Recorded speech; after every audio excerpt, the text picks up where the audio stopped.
નમસ્કાર, આપ જોઈ રહ્યા છો સ્પાર્ક ટુડે ન્યૂઝ। બાયડ તાલુકા પંચાયત, જિલ્લા પંચાયત અને નગરપાલિકા માટે ઉમેદવારી ફોર્મ ભરવાની પ્રક્રિયા પૂર્ણ થઈ હતી। જિલ્લા પંચાયતની 4 બેઠકો અને તાલુકા પંચાયતની 9 બેઠકો માટે ઉમેદવારોએ ફોર્મ ભર્યા છે। બાયડ નગરપાલિકાના 6 વોર્ડ માટે 59 ફોર્મ ભરાયા છે, ત્યારે તાલુકા પંચાયતની 9 બેઠકો માટે 41 ફોર્મ ભરાયા છે। જિલ્લા પંચાયતની 4 બેઠકો માટે 26 ફોર્મ ભરાયા છે। ઉમેદવારોએ પોતાના સમર્થકો સાથે પોતાના ઉમેદવારી ફોર્મ ભરવા માટે પહોંચ્યા હતા। ઉમેદવારોએ ફોર્મ ભરીને જીતનો વિશ્વાસ વ્યક્ત કર્યો છે।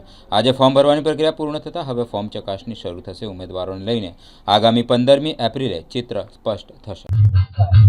नमस्कार, आज ચોઇલા जिला पंचायत सीटनी उम्मीदवारी माटे मैं पटेल मयूर कुमार रमनलाल पटेल અત્રે પ્રાંત કલેક્ટર કચેરી ખાતે ઉમેદવારી નોંધાવી છે। તો મારા સમગ્ર ચોઇલા જિલ્લા પંચાયતના તમામ મતદારો, તાલુકા પંચાયતના મતદારો આ તબક્કે મારી આ ઉમેદવારીને અને મારી સાથે સાથે તાલુકા પંચાયતના પણ ભારતીય જનતા પાર્ટીના મેન્ડેટના સમગ્ર ઉમેદવારોને આપ બહુમતથી જંગી બનાવી વિજયી કરશો એવી અપેક્ષા સાથે આપ સૌને અહીંયા આપણે અરજ કરું છું અને લાગણી સાથે માગણી કરું છું। એ જ આપ સૌનો સહકાર અને હું મામલતદાર બાયડ તાલુકા પંચાયત ચૂંટણી અધિકારી તરીકે મને કુલ 9 સીટો ફાળવવામાં આવેલ છે। એ તમામ 9 સીટોમાં અત્યાર સુધી કુલ 41 ફોર્મ મળેલ છે। આગામી સમયમાં ફોર્મ ચકાસણીની કામગીરી કરવામાં આવશે।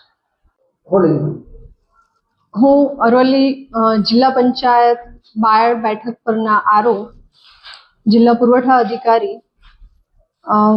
આજે જે 11 તારીખ છે, 11 એપ્રિલ 2026ના રોજ ફોર્મ સ્વીકારવાની છેલ્લી તારીખ હતી અને અરવલ્લી જિલ્લા પંચાયતની બાયડ હસ્તકની 4 બેઠકો છે, ચોઇલા, ગાબડ, ડેમાઈ અને ઉંટરડા। તેમાં કુલ 17 ફોર્મ ઉમેદવારી પત્રો ભરાયા છે। આજ રોજ 11/4/2026ના રોજ સ્થાનિક સ્વરાજ્યની ચૂંટણી, જેમાં તાલુકા પંચાયત, જિલ્લા પંચાયત અને નગરપાલિકા ચૂંટણીનો ઉમેદવારી ભરવાનો આજે છેલ્લો દિવસ હતો। હું પ્રાંત અધિકારી તરીકે મારા ચૂંટણી અધિકારીના વિસ્તારમાં નગરપાલિકાની ચૂંટણી હતી અને એમાં તમામ 6 વોર્ડના થઈ અને કુલ 59 ફોર્મ આવ્યા છે। તે રીતે તાલુકા અને જિલ્લા પંચાયતમાં પણ રિસ્પેક્ટિવ ફોર્મ્સ આવેલા છે।